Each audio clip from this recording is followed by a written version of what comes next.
കാലിന്റെ കുതിക്കാലിൽ എല്ല് വളർച്ച കേട്ടോ. ഇപ്പൊ ഒരു മൂന്നാമത്തെ വർഷം പ്രാവശ്യമാണ് വരുന്നത്.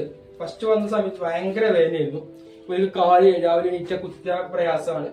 പിന്നെ കുറച്ച് നടന്നു കഴിഞ്ഞാൽ കുഴപ്പമില്ല, വിഷയമല്ല. പിന്നെ ഇരുന്ന് പിന്നെയും കാല് കുത്തുമ്പോൾ ഭയങ്കര വേദന, കുതിക്കാലിൽ എല്ല് വളർച്ചയായിരുന്നു. അങ്ങനെ ഞാൻ എക്സ്റേ എടുപ്പിച്ചു.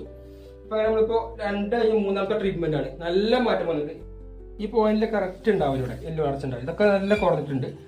അതേമാതിരി ഇവിടെ ഉണ്ടാവും, ചിലർക്ക് ഈ ഭാഗത്ത് എല്ല് വളർച്ച ഉണ്ടാവും, ഇവിടെ ഉണ്ടാവും. ഇത് നമുക്കൊരു 3-4 സിറ്റിങ്സിൽ നമുക്ക് മാറ്റിയെടുക്കാം കേട്ടോ. അത് നമുക്ക് ഇപ്പോൾ നല്ല ഒഴിഞ്ഞ് മർമ്മക്കോല വെച്ച് നല്ല ഒഴിഞ്ഞിട്ടുണ്ട്. പിന്നെ സ്റ്റോൺ വെക്കും, സ്റ്റോൺ വെച്ചിട്ട് പച്ചമരുന്ന് വെച്ച് കെട്ടും. നീര് ഉഴിഞ്ഞ് കഴിഞ്ഞിട്ട് സ്റ്റോൺ വെക്കണം. ചൂട് വെച്ച് സ്റ്റോൺ കേട്ടോ, പ്രത്യേക തരം സ്റ്റോൺ ആണ്.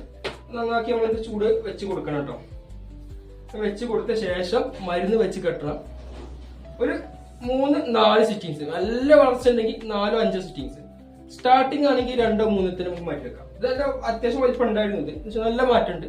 ഈ ഒരു കെട്ടുകൂടി കെട്ടി കഴിഞ്ഞാൽ വെറുതെ ഒഴിവാക്കും കേട്ടോ. അപ്പൊ ആർക്കെങ്കിലും എന്നെ കാണുന്നുണ്ടെങ്കിൽ നമ്പർ താഴെ കൊടുക്കേണ്ട ആവശ്യമില്ല. വാട്സപ്പിൽ മാത്രം മെസ്സേജ് ഇടുക. ദയവായി വിളിക്കരുത്, വാട്സപ്പിൽ മാത്രം മെസ്സേജ് ഇടുക. ലൈക്ക് ചെയ്തൊന്ന് ഫോളോ ചെയ്തു നമ്മുടെ ചാനൽ കേട്ടോ.